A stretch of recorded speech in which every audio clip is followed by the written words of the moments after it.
Selamat datang di Cupu Channel, Jendela Dunia.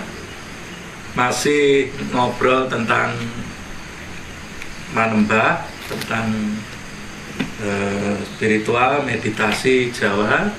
Kali ini kita akan ngobrol tentang sembah catur yang tertulis di kitab Wedotomo. Monggo. Samengko ingsun tutur sembah catur supaya lumuntur dihen raga cita jiwa rasa kaki ing kono lamun tinemu tondo nugrahaning manon.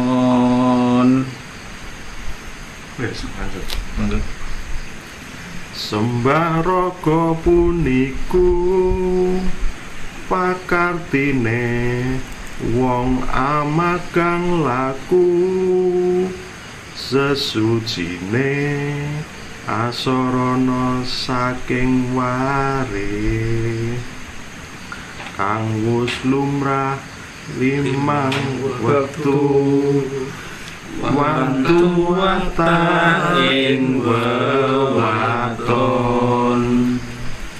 Jadi sembah dalam Jawa menurut Wedotomo itu ada 4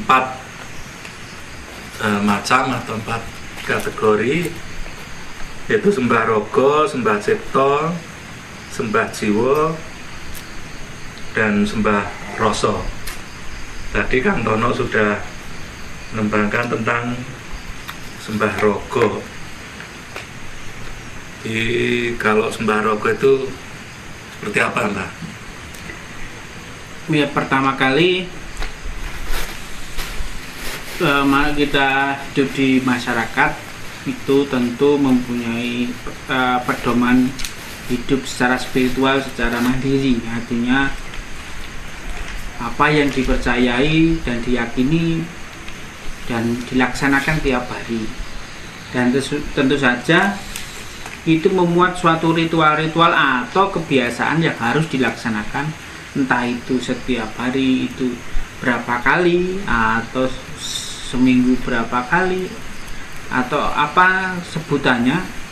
Yang penting itu dilaksanakan secara rutin atau kontinu untuk melatih kedisiplinan kita dalam hal belajar spiritual.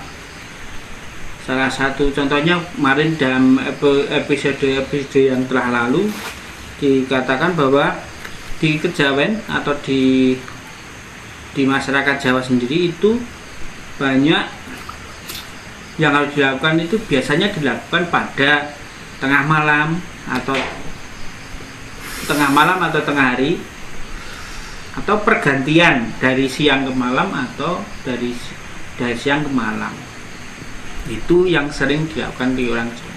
Kalau di kepercayaan lain mungkin ada berapa kali ya, seperti umat-umat lain ada yang 5 kali 1 hari, ada yang 1 minggu sekali, ada yang pas bulan purnama diwajibkan dan sebagainya. Itulah sembah raga yang dimaksud dalam pupuh keempat gambuh dalam Wedotomo ini. Begitu Mas Rino? Iya. Saya sih sependapat dengan Mbah Sulis bahwa sebenarnya sembah raga itu adalah awalan. Jadi istilahnya kalau dalam episode yang kemarin itu dijelaskan tentang teknik meditasi untuk awal. Nah, itu biasanya masuknya ke sembah raga itu. Bentuknya macam-macam tergantung aliran-aliran yang ada. Dan setiap aliran kan beda-beda dan fungsinya juga sesuai dengan aliran-aliran itu sendiri. Kadang ada yang mengkhususkan untuk apa itu setiap aliran beda-beda memang. Itu sih pendapat saya. Terus Budi yang Jadi kalau sembah raga itu kan Kalau menurut saya itu sembah yang melibatkan rogo atau jasmani fisik kita, dan itu yang dominan. Misalnya menghadap arah tertentu atau dengan posisi tertentu, dengan bacaan tertentu. Itu memang tujuannya seperti yang Mbak Sulis katakan tadi, untuk mendisiplinkan pikiran kita sendiri gitu loh. Jadi kan istilahnya kan kalau segala sesuatu itu kan memang butuh disiplin kan, atau konsisten gitu, itu memang susah gitu. Nah, setelah diri kita, batin kita itu menjadi disiplin, maka setelah itu pelajaran kita secara batin itu akan lebih bisa untuk merasuk gitu kan. Karena dengan disiplin itu kan, apalagi itu menjadi sebuah kebiasaan ya, kebiasaan baik kan. Jadi ibaratnya ketika misal gini, saya tidur 8 jam sehari mungkin dengan jam 9 terus bangun jam 5 gitu kan. Dan kalau begitu setiap hari gitu kan, pikiran saya jadi ayem gitu kan, jadi enak gitu kan. Kalau pikiran udah tenang kan, mau belajar apa aja kan enak gitu kan. Ya menurut saya sembah rogo itu tetap sembah menghadap Tuhan masing-masing ya. Jadi kalau menurut saya kenapa disebut sembah rogo, karena rogonya itu ikut. Jadi kalau umumnya, istilah umum itu kan meditasi yang dinamis, karena meditasi itu kan tidak hanya diem atau manekung diem, tapi ada meditasi itu gerak seperti orang menari, itu juga meditasi sebetulnya, apalagi tari-tari yang sakral, tari-tari yang ritmenya halus, itu memang benar-benar mirip dengan meditasi. Artinya ya yang pertama tadi, sembah rogo itu ya tetap, karena kita bicara sembah itu ya menghadap pada Tuhan dengan cara atau dengan masih melibatkan rogo gitu. Jadi kan kalau sembah rogo itu kita terlepas dari perdebatan filosofi siapa yang disembah atau apa yang disembah, siapa yang menyembah. Kalau itu tataran udah tinggi lagi kalau udah masuk ke filosofi seperti itu. Yeah. Kalau yang di sini itu tatarannya kan pokoknya kalau kita disuruh begitu ya wis pokoknya lakoni wae gitu. Yeah, tanpa membantah. Rogo ya. Iya, rogo itu. Menggunakan rogo. Jadi bisa kita lanjutkan saja untuk sembah berikutnya. Di Wedotomo ini ada sembah Cipto. Enggak Mas Rino.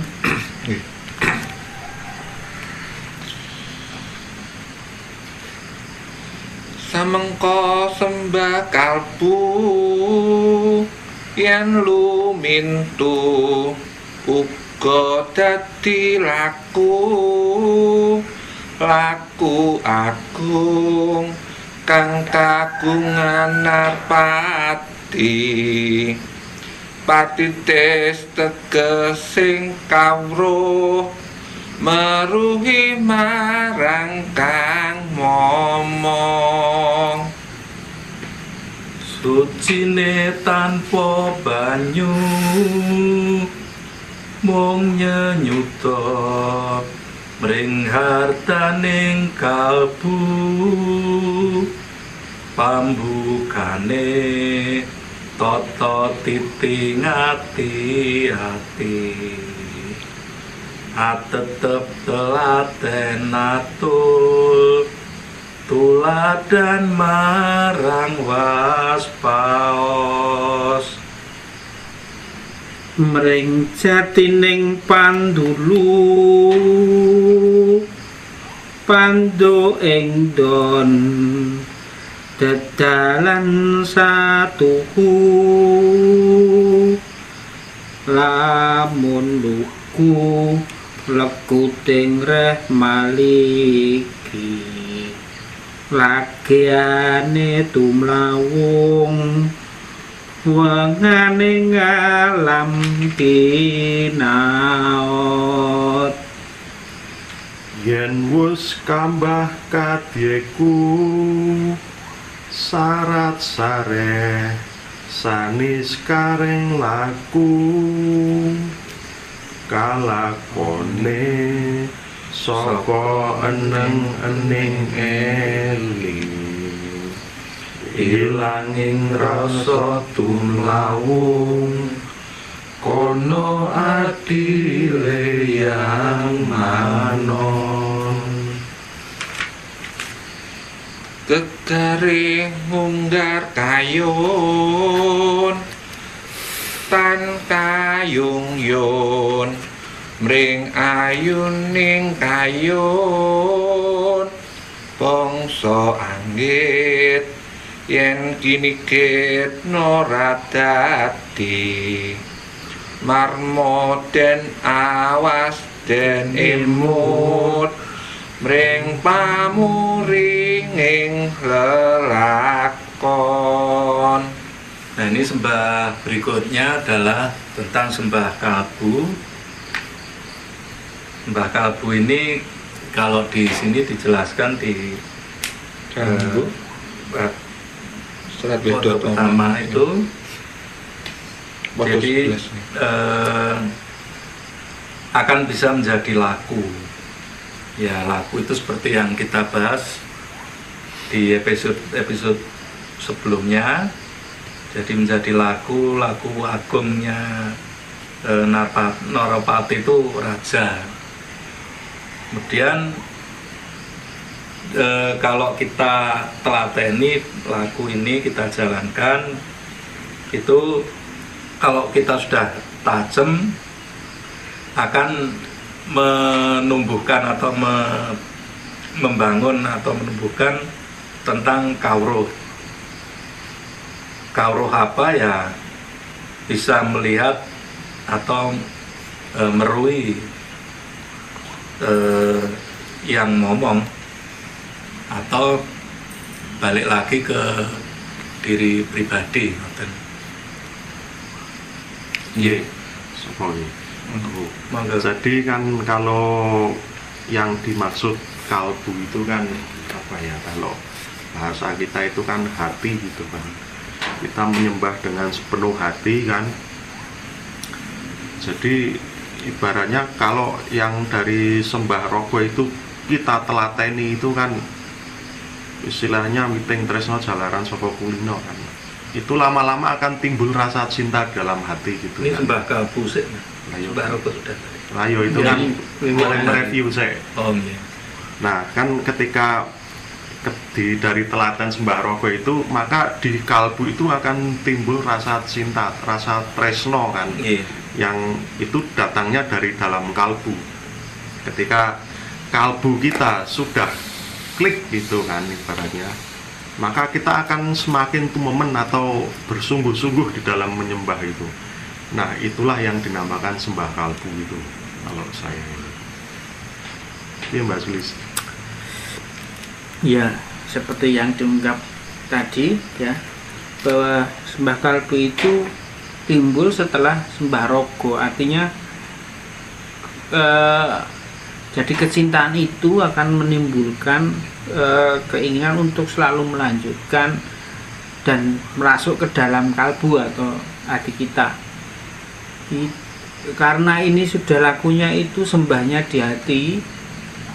Kalau tadi logo itu sesusinya itu maksudnya awalannya itu karena air ya, disebutkan air itu. Kalau di hati, mosok hati kita mau digebyur air ya nggak bisa. Makanya bisanya hati kita selalu mendekat pada Tuhan itu. Gusti ingkang tan bisa kinaya ngapa niku, itu hanya apa, meper, kalau bahasa Jawanya itu meper atau mengurang-urangi keinginan pribadi, keinginan hati yang selalu ingin tumbuh.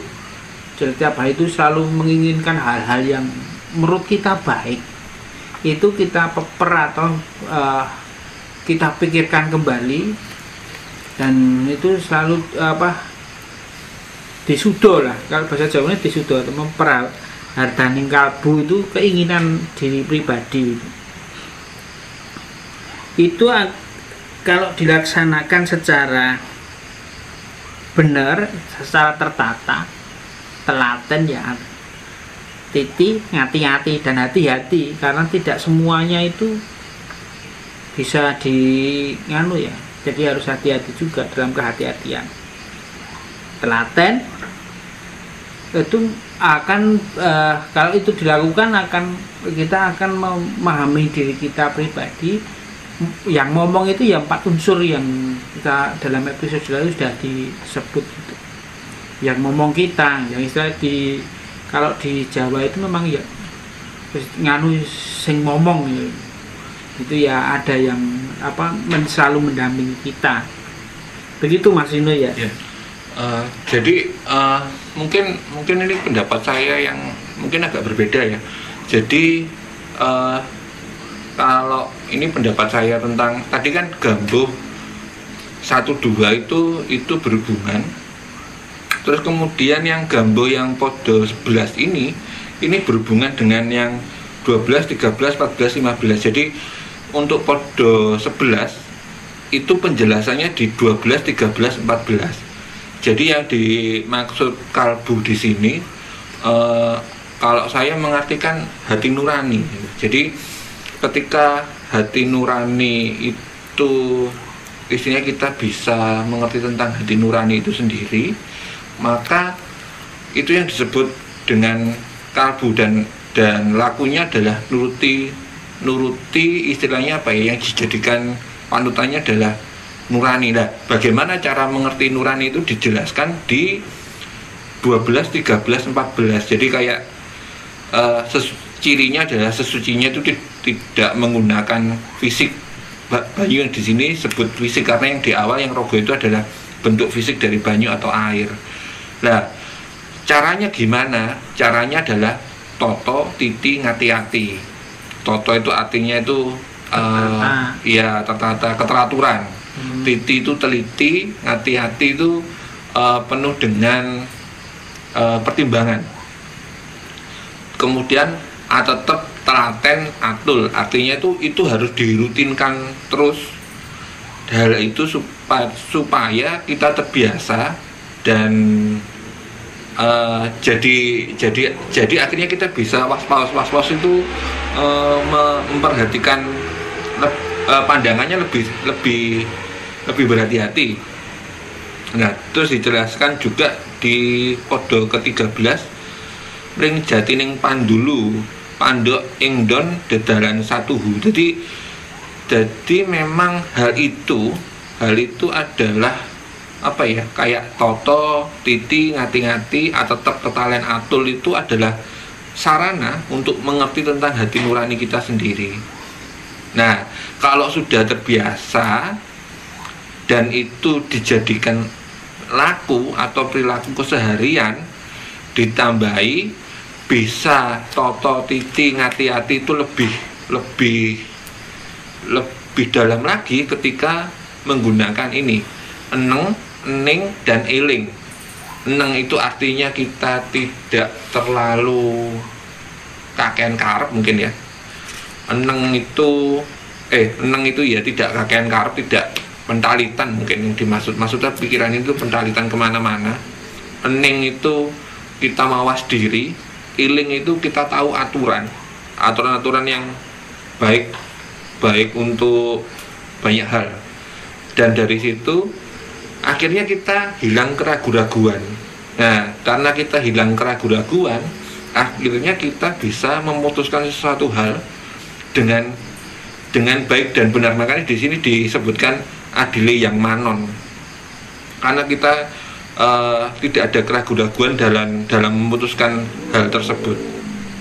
Nah, itu pun berakibat di keinginan kita pun jadi lebih keinginan kita lebih apa ya istilahnya itu lebih benar. Artinya kita tidak menginginkan rembulan jatuh ke pangkuan kita dan segala macam itu. Karena keinginan itu jadinya benar, akhirnya kita bisa tahu bahwa bongso anggit gini gitu jadi itu maksudnya kadang kan orang-orang bikin macam-macam nih, cara macam-macam, kita tidak terpengaruh orang itu. Karena kita tidak terpengaruh itu orang-orang itu disebabkan karena kita lebih awas, lebih teliti dalam mengamati. Dan itu akhirnya jadi sebuah lelaku yang jadi kalau sudah begitu akhirnya kita jadi orang yang tetap untuk menghadapi lelaku hidup kita. Itu sih kalau dari penalaran saya. Jadi sembah kalbu itu kan tadi kan saya bilang itu kan apa ya, tentang tresno atau cinta itu juga ada nganu lagi kan. Sembah kalbu itu kan upaya kita untuk membersihkan hati. Jadi memang sesuci neng tanpa banyu itu kan membersihkan hati gitu kan Mas Agung. Kalau benar. Jadi secara keseluruhan tentang sembah kalbu itu kan membersihkan hati. Nah ini di bait yang pertama itu kan menjelaskan tentang lakunya ya. Jadi bukan hanya sekedar maksudnya membersihkan hati itu bukan hanya sekedar bersemedi atau meditasi atau manembah, tetapi membersihkan hati itu dari laku. Jadi dengan mengurangi hawa nafsu, kemudian menjaga hati dan tetap eling lan waspada, seperti itu. Nah, kemudian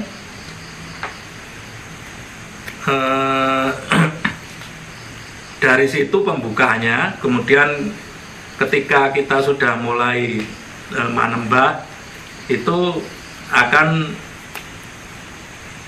mencapai jati ning pandulu, tadi penglihatan yang sebenarnya.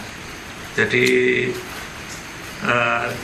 itu ciri-cirinya ketika kita sudah sampai alam itu adalah dalam keadaan sayup-sayup, jadi antara sadar dan tidak sadar, jadi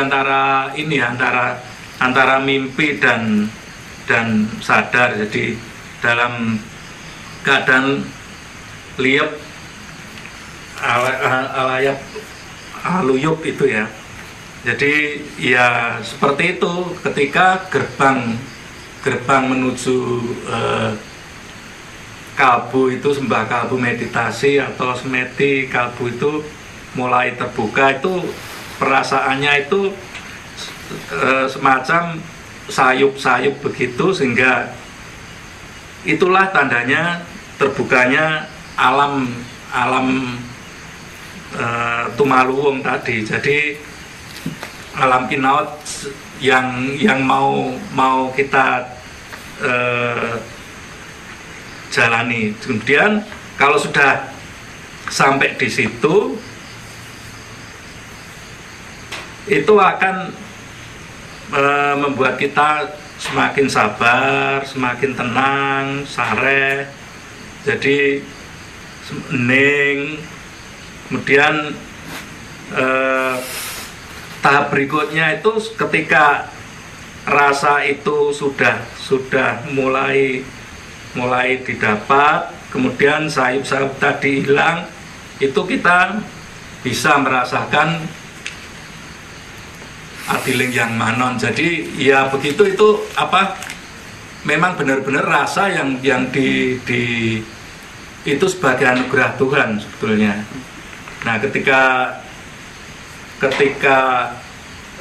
untuk mencapai situ itu banyak rintangannya. Jadi yang membuat gagal itu jika kita terhanyut, membiarkan atau ngunggar kayun, sehingga tertarik terhanyut kepada indahnya tujuan. Jadi yang bongso anggit itu kalau menurut saya itu sensasi-sensasi ketika kita semedi. Jadi nanti ada seperti yang dibahas di episode yang lalu kan, sok ketemu apa, sok melihat apa. Nah itu kalau dirasakan ya. Ya itu nek gini kan ora dadi. Ya itu sebetulnya kalau kita yakini ya, karena sensasi jadi itu kan tidak sampai pada. Ya itu ora dadi itu bisa berarti tidak akan sampai ke dalam bening, bisa juga ora dadi itu bahwa nek itu diyakini itu ya tidak ada gitu. Nah itu tergantung perspektif kita. Untuk itu makanya kita harus waspada untuk ini pamurungi lelakon. Nah semacam sensasi-sensasi itu adalah ganjaran. Itu bukan, itu yang menggagalkan perjalanan kita. Itu yang akan menggagalkan. Jadi artinya ya kita bahwa kalau kita telaten untuk semedi untuk itu ya juga harus dibarengi dengan memperbaiki perilaku kita, memperbaiki pikiran kita supaya itu jadi pembersih hati kita, sehingga ketika dalam tahap-tahap meditasi itu kemudian yang perlu dicatat lagi ya, dalam perjalanan itu ada penggagal. Yang membuat gagal itu ya tadi kalau kita terhanyut pada sensasi. Jadi kalau yang tadi Mas Agung nyebut yang manon, sebenarnya yang manon itu apa sih maknanya? Itu kan kita kan bisa menyebut itu Tuhan kan? Bisa. Cuma kan penafsiran saya itu yang manon itu yang maha mengawasi, mengamati gitu.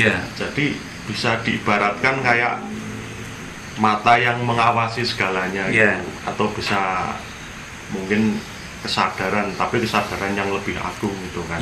Dan itu mengawasi semua istilahnya realitas kan, baik yang ada di dalam diri maupun di luar. Nah itu kan seperti misal aku Tono gitu kan, aku kan mengawasi gini kan, pada Mbak Sulis, Mas Rino, Mas Agung gitu kan.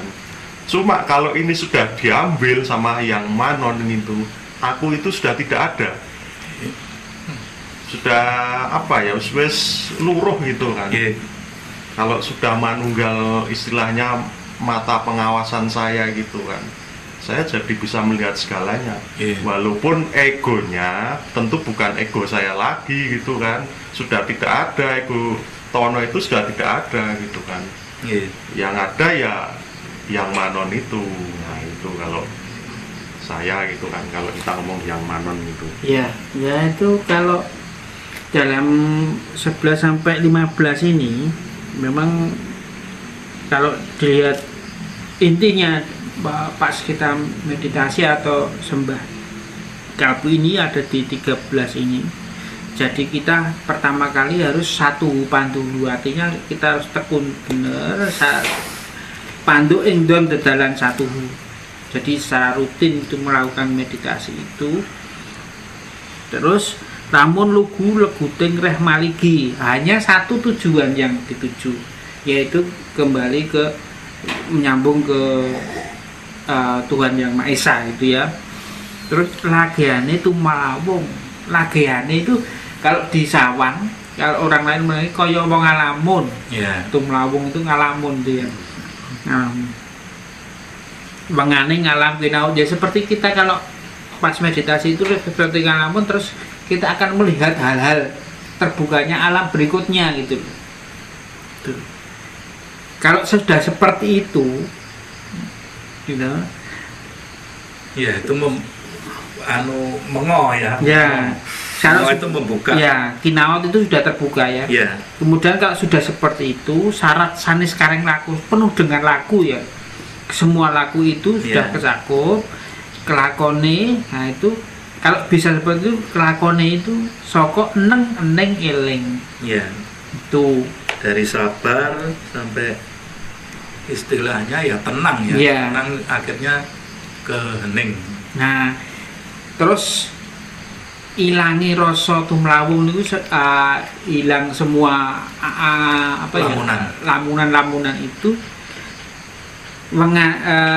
kono adile yang mana itulah bersatunya atas izin yang melihat itu. Kita kalau bisa secara orang awam mengatakan itu manunggaling kawula Gusti, artinya apa tuh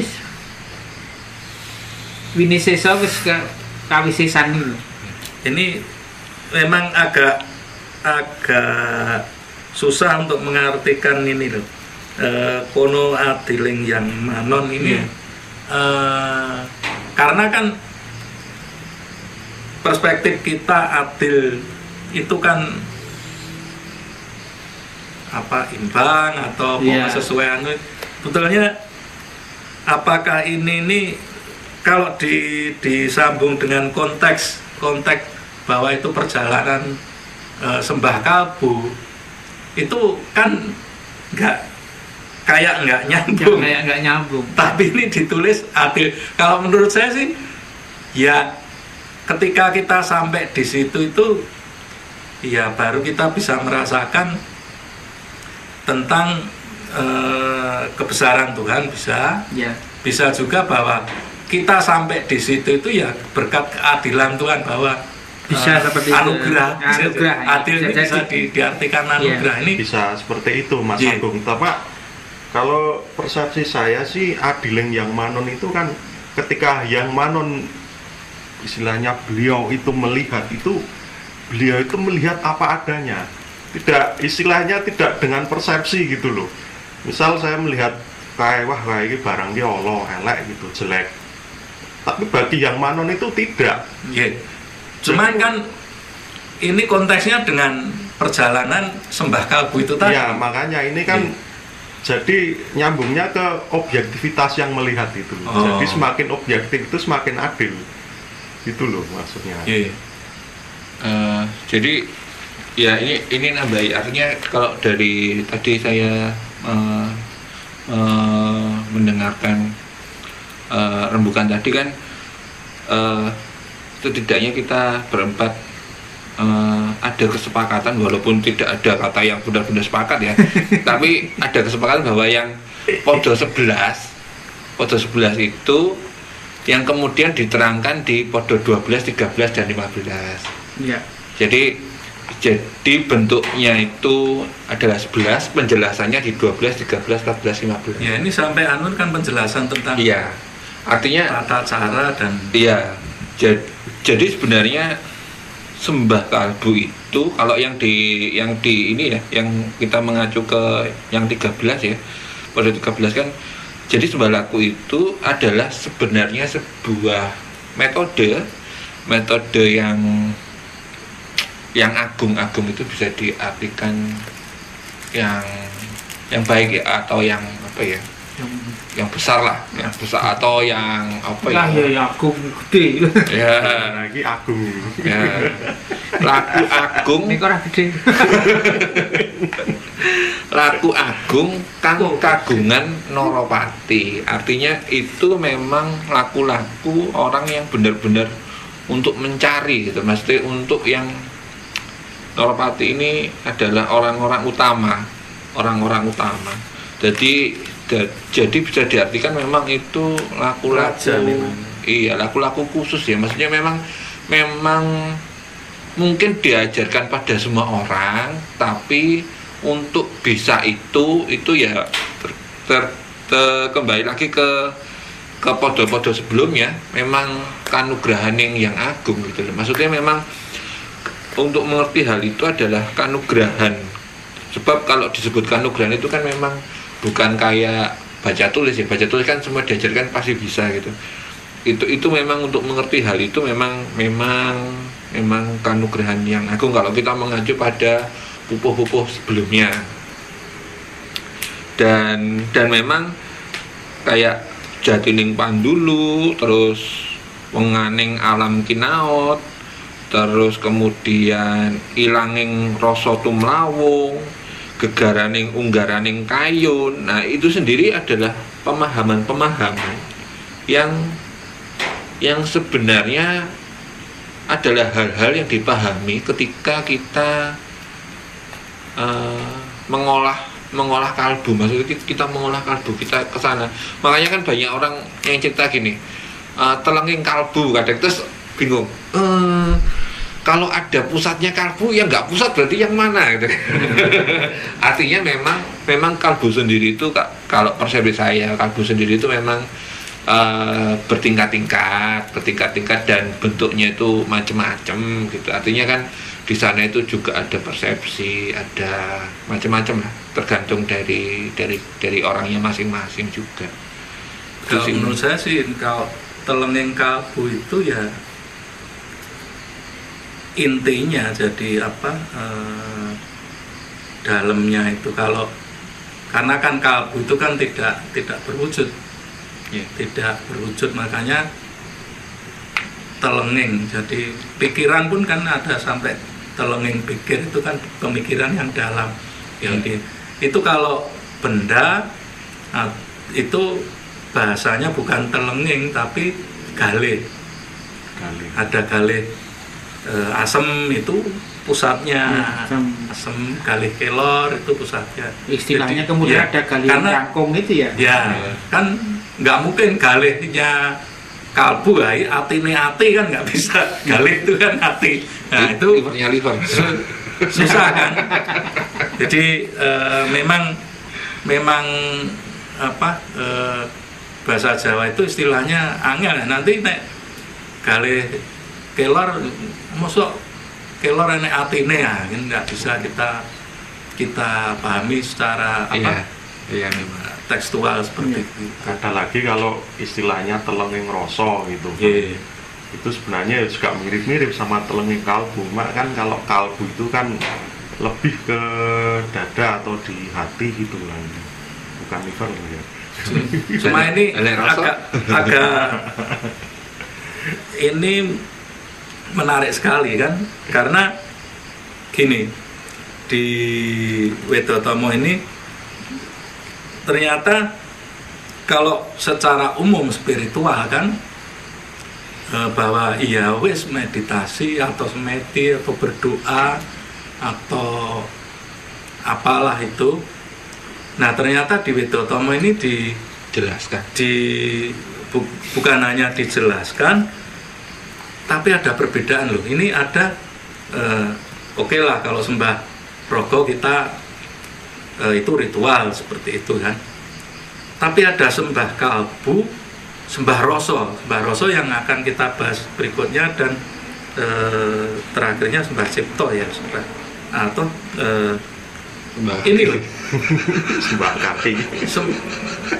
Sembah kalbu dan sembah roso ini udah beda loh. Iya. Di spiritual lain, bukannya saya membanggakan kilo Jawa top markotop, bukan, cuman ini menarik karena ini roso dan kalbu ini susah loh. Bedakannya itu kan, makanya kan kalau kalbu itu ini yang biasanya di tempat lain podo. Memang roso ya kalbu itu ya hati itu. Karena di nganu sebenarnya kan kalau hati itu atau kalbu itu kan yang ada di dada. Cuma kalau roso ini kan dia lebih luas gitu. Makanya kan saya lebih senang mengartikannya ini sebuah kesadaran gitu. Ya, kesadaran, cuman kan sadar yang seperti apa gitu. Jadi kan alam bawah sadar yang dibilang kalau di teori yang ada yang itu kan yang dibilang alfa, beta dan sebagainya itu, cuma ini nih nggak seperti itu. Jadi ini benar-benar kalbu itu ya ngeresiki hati, itu ngeresiki perilaku loh ini.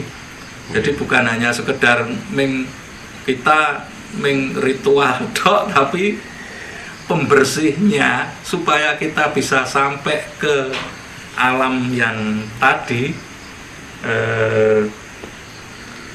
alam kinaot tadi itu bukan hanya sekedar kalau istilahnya sekarang konsentrasi atau kita khusyuk atau fokus, tetapi juga dari perbuatan. Padahal itu tidak, itu jadi satu rangkaian gitu loh. Jadi bukan hanya sekedar di meditasinya tok nanti bisa seperti itu. Karena kan kalau patrapnya sama gitu kan, sembah rogonya sama itu kan, kalau niatnya udah jelek ya jadinya yang orang genah-genah gitu kan. Makanya itu kan fokusnya ini kan yang sembah kalbu ini kan yang dibersihkan itu kan hati gitu. Iya, ini kan kan menarik, bukan hanya bukan hanya fokus pada saat meditasi, tapi juga yang namanya dibersihkan hati itu kan perilakunya dan mindsetnya, karena kita tetap harus waspada tadi. Waspada itu kan tetap eling lan waspada itu kan tetap terhubung, pikiran kita itu tetap kepada Tuhan Yang Maha Esa, tetap di situ, mewaspadai atau menjaga sebetulnya supaya menjaga perilaku, tingkah laku, pikiran, dan tentu juga ucapan atau omongan kita kan. Eling waspada itu kalau menurut siapa, Ki Ageng Surya Mentaram itu namanya mawas diri. Ya, itu istilah lainnya. Ya, mawas diri itu kan berarti kan untuk kehidupan kan. Ya. Jadi artinya bahwa di kehidupan pun akan berpengaruh ketika kita menjalankan ritual spiritual itu. Jadi karena memang niat itu kan ketika kita berspiritual, baik itu olah secara rogo maupun rasa, itu kan kadang niat itu owah gitu. Makanya mawas diri itu kan sebuah ojo lali marang jejere gitu. Niat awalnya itu untuk apa gitu. Yeah. Kalau kita memang niatnya untuk menembah Gusti ya itulah niat kita, kembali ke mawas diri itu untuk niat lah ke Gusti. Iya, ini ada yang menarik sih. Kalau kita baca kelanjutannya yang 16 itu malah menjelaskan tentang yang masuk ke alam luyut sebenarnya. Ya, 16 itu yang terusan nih. Sembah Katri. Ya. Oh, nanti kita Nah, jadi kalau kenapa saya kok menyinggung hal itu, artinya ketika sembah yang ketiga itu adalah masuk ke alam itu, artinya berarti kan yang sembah kalbu itu masih tahapan untuk masuk ke sana. Untuk tahapan masuk ke sana, sebab yang sembah yang Katri itu masuknya ke sana. Ya, gitu. Tapi alangkah baiknya kalau itu untuk pembahasan selanjutnya yang sembah Katri itu kita lanjutkan next episode. Iya, kita ini bahas. Jadi ya dari pemahaman kita bahwa memang menurut saya sangat menarik sekali ketika harus ada hubungan, harus ada selaras ketika kita itu melakukan sembah menyembah itu juga ada hubungannya dengan perilaku. Ya. Artinya bisa jadi perilaku kita itu akan membawa kita lebih fokus, lebih konsentrasi pada saat menyembah, dan bisa jadi dari menyembah itu akan mewujudkan perilaku kita itu lebih baik, lebih bersih. Jadi seperti itu. Terus ini sebenarnya walaupun di Wedotomo yang Gambuh itu kan diterangkan satu-satu itu rogo, jiwa, rasa, apa yang terakhir ya? Kaki. Bukan yang kaki itu ya. Itu walaupun dipisah-pisah, walaupun itu diceritakan satu persatu, tapi sebenarnya memang secara hakikatnya itu bisa dilakukan secara bersama. Secara bersama artinya bisa juga itu dilakukan ketika kita sambil duduk bermeditasi sebagai ritual, atau untuk yang selain sembah non raga itu kita bisa lakukan setiap hari itu juga bisa. Artinya memang bukan berarti ketika dalam cakupan Wedotomo itu dipisah-pisah sembahnya terus kita melakukan itu sendiri, iya enggak juga begitu.